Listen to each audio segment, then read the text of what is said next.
నమస్కారం. నా పేరు సురేఖాదేవి.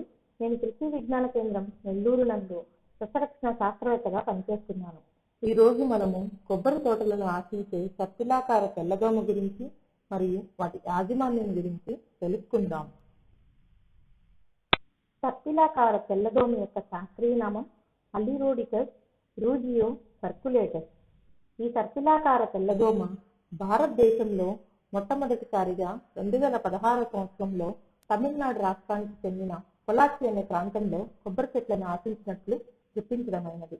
ఈ తెల్లదోమ యొక్క సంతతి బాగా పెరిగి కొబ్బరి మరియు అరటి తోటలలో వ్యాపించింది. ఈ తెల్లదోమ తమిళనాడులోనే కాక ఇతర రాష్ట్రాలైన కర్ణాటక, కేరళ, ఆంధ్రప్రదేశ్, గోవా మరియు అస్సాం రాష్ట్రాలలో విస్తరించింది. తీర ప్రాంతాలలో అనువైన వాతావరణం, అనువైన చెట్లు మరియు మొక్కల లభ్యత కారణంగా తెల్లదోమ విస్తృతంగా వ్యాప్తి చెందుతుంది. ఈ సర్పిలాకార తెల్లదోమ ఆశించే మొక్కల గురించి ఇప్పుడు తెలుసుకుందాం. కొబ్బరి, అరటి, జామ, సపోటా, బాదం, వాటర్ ఆపిల్, మామిడి, పోక, ఆయిల్ పామ్, జీడి మామిడి, ఫాల్స్ బర్డ్ ఆఫ్ పారడైజ్ అనే మొక్కలను ఈ సర్పిలాకార తెల్లదోమ ఆశించి ఎక్కువగా నష్టం కలగజేస్తూ ఉన్నది. సర్పిలాకార తెల్లదోమ కలుగజేసే నష్టం గురించి ఇప్పుడు తెలుసుకుందాం. తెల్లదోమ పిల్ల పురుగులు, తల్లి పురుగులు మొక్కల ఆకుల అడుగు భాగంలో ఆశించి రసాన్ని పీలుస్తాయి. మొక్కల యొక్క వివిధ భాగాలలో ఆకు కాడ మరియు లేత కాయల మీద తెల్లటి దూది వంటి సర్పిలాకార వలయాలను ఏర్పరుస్తాయి.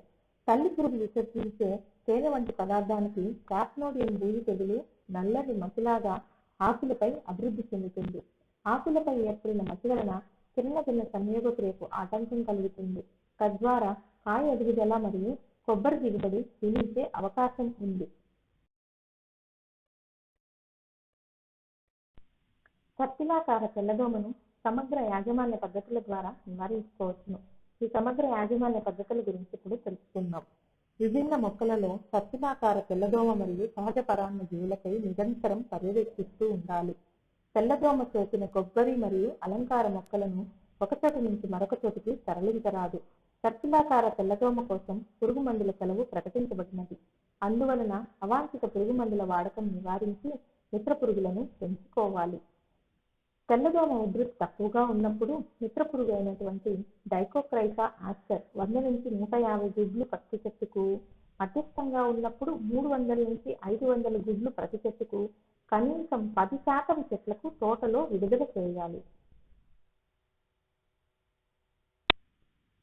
పురుగు స్థాయి ఎక్కువగా ఉండి మిత్ర పురుగులు లేనిచో 5 గ్రాముల కుంకుడుకాయ పౌడర్కు 2 మిల్లీలీటర్ల వేప నూనె, 10 గ్రాముల డిటర్జెంట్ పౌడర్ కలిపి ఆకు అడుగు భాగాలు పూర్తిగా తడిచేలా 15 రోజుల వ్యవధిలో పిచికారీ చేయాలి. పసుపు రంగు జిగురు అట్టలు కొబ్బరి చెట్టు కాండంపై విరివిగా వాడుకొని తెల్లదోమను ఆకర్షించుకోవచ్చును.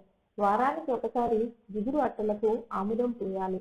తోటలలో తెల్లదోమ ఉధృతి మేరకు పసుపు రంగు అట్టల సంఖ్యను పెంచుకోవచ్చును. ఐసోరియా సిమజరోజే అనే శిలీంద్రం 5 గ్రాములు లీటర్ నీటికి కలిపి ఆకులపై పిచికారీ చేయాలి. కమ్యూనిటీ ఆధారిత విధానంలో యాజమాన్య పద్ధతులను చేపట్టి ఈ హానికారక తెల్లదోమను సమర్థవంతంగా నివారించుకోవచ్చును. ధన్యవాదములు.